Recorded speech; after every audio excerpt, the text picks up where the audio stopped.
My wife brought up the idea of an open marriage, saying it would help build trust between us. I said no. 2 weeks later, I found out she'd been seeing her ex behind my back for months, long before she ever mentioned anything. When I confronted her, she shrugged and said, "You should be grateful I even told you." Then this morning, she opened her drawer, saw a stack of papers, and my phone started lighting up 44 missed calls. Before I get into it, I just want to say if you're listening to this, please subscribe. It's been rough lately watching this platform slow down. Every subscription is a reminder that sharing stories like this matters. Thanks for being here. Anyway, I never expected to be someone posting on a revenge forum. I'm not bitter. I'm not out to destroy someone. I'm just a guy who paid attention. My name's Kyle. I'm 35. My wife, well now soon-to-be ex-wife Laura, is 33. We were married for almost 7 years, no kids by choice. We weren't against it, it just wasn't something we prioritized. We had jobs we cared about, a solid group of friends, and a life that worked for the most part. I work in digital infrastructure, mostly remote. She was in creative marketing, out and about more than I was. We were opposites in a lot of ways, but somehow it worked. Or I thought it did. Our life had a rhythm. Grocery list we shared. Cooking schedules we rotated. Sunday cleaning while she sang indie rock through her AirPods. We laughed a lot. I thought that counted for something. Then came the night everything shifted. She made this chickpea pasta she found on TikTok. We were on the couch afterward, half watching some show when she looked over and asked, "Have you ever thought about trying something new with us?" I thought she meant hiking again or adopting a dog, maybe even starting to travel more. But then she said, "I've been listening to this podcast about couples who try open marriages. Apparently, it deepens trust and emotional honesty." First, I thought she was joking. I laughed. She didn't.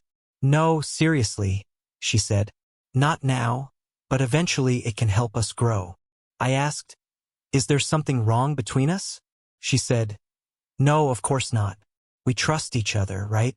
That's when I realized this wasn't a random thought. It wasn't a conversation starter. It was a test balloon, a soft launch. The kind of thing you bring up only after you've already stepped outside the lines. I told her no, respectfully but firmly. I don't share that kind of connection with strangers. I didn't marry into that.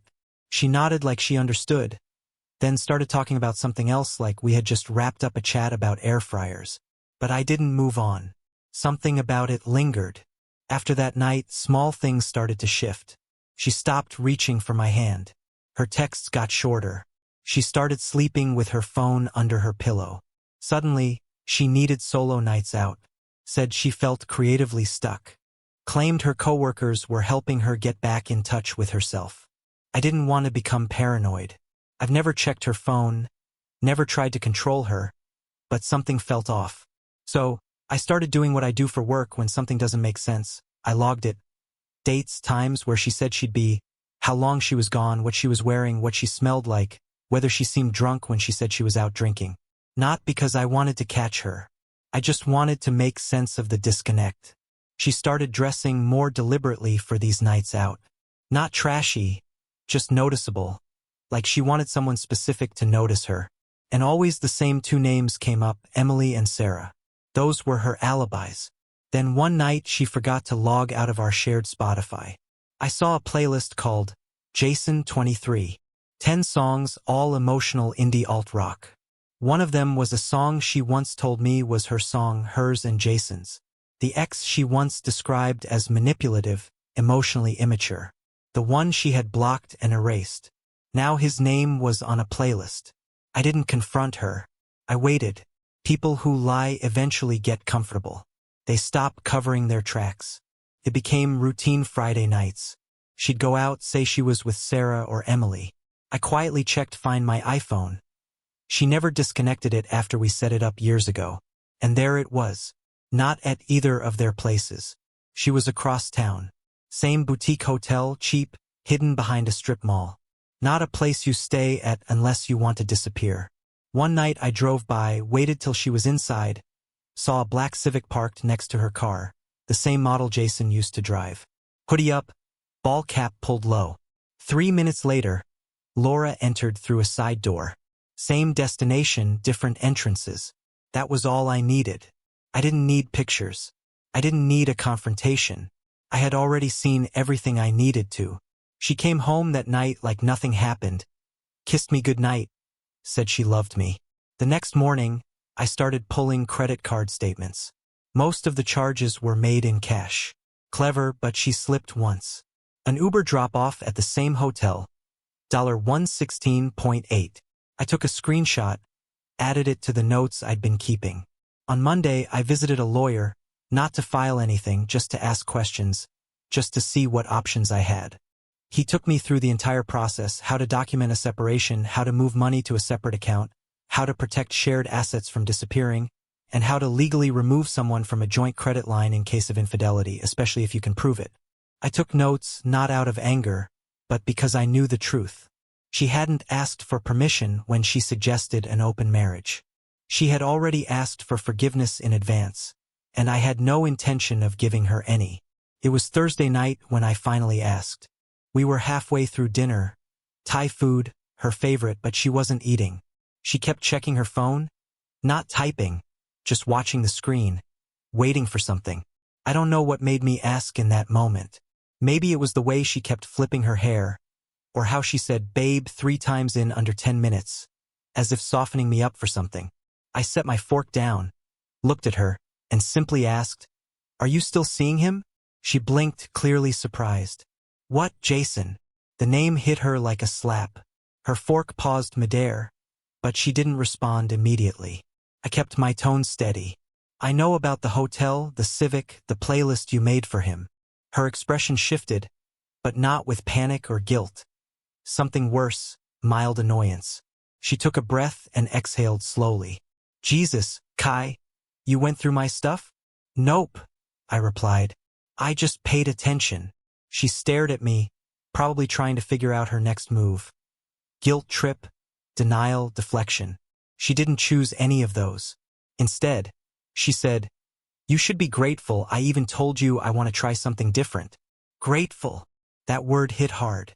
"You brought up an open marriage after you'd already cheated," I said quietly. She scoffed. "Oh my God, it was just a hotel. Not like we ran off together. You act like I murdered someone." I didn't say anything. I just looked at her. "You're not exactly the most exciting guy, Kyle. You're stable. You're consistent. You're there. And that's great. But Jason actually makes me feel things." "So did I," I said, my voice quiet but firm. "For 7 years." She shrugged. "Maybe you shouldn't have made it so easy for me to walk all over you." That stung. It cut through all the quiet moments I'd been stewing in. The nights waiting for her to come home. The mornings watching her pretend to be someone she wasn't. I stood up, took my plate to the sink, and without saying another word, I walked upstairs. That night I didn't sleep in our bed. Not because I was sulking, but because I was preparing for what was next. The next morning, she left early for work. That was the last time she slept in our bed. She just didn't know it yet. When she came home that Friday night, everything was normal on the surface. Hair done, fresh makeup, perfume she always said was for herself. She didn't ask about dinner. She didn't even look at the guest room door. She just went into our bedroom like everything was the same. I gave it 10 minutes, then I walked out.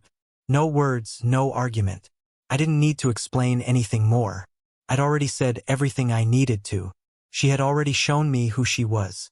That night, she probably scrolled through her phone, checked Instagram, maybe texted Jason, maybe even laughed at something funny.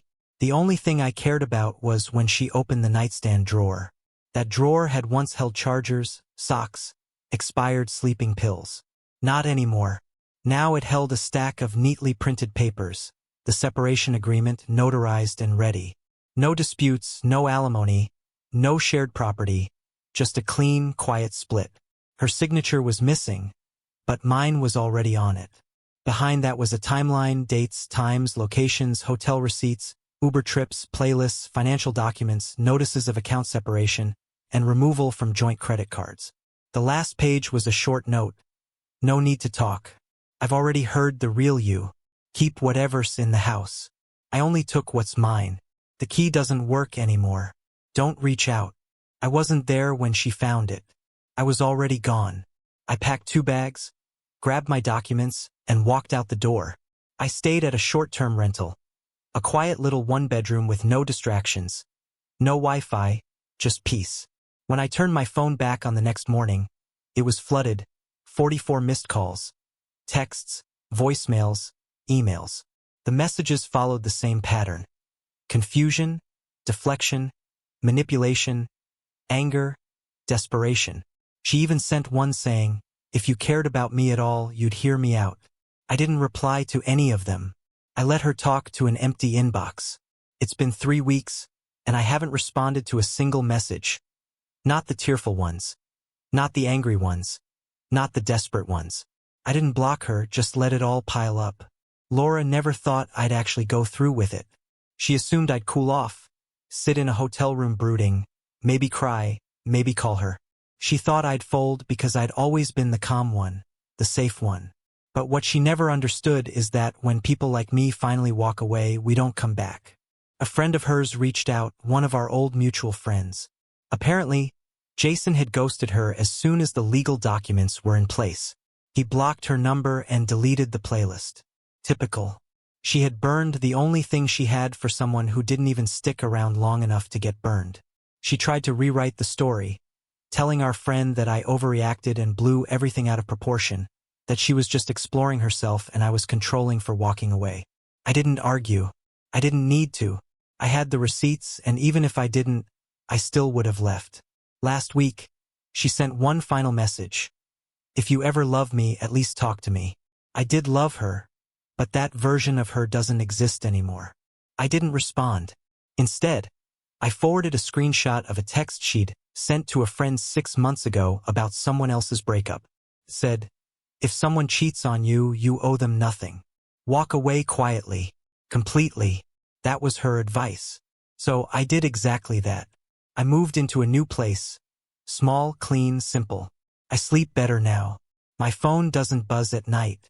My calendar isn't filled with fake plans. My Spotify doesn't have any secret playlists. The other day, I caught myself smiling for no reason at all, walking to my car, just enjoying the peace. I didn't burn her things, didn't destroy her car, didn't go nuclear. I just left. And in the drawer where she used to keep her socks, she found the only closure I'll ever give her.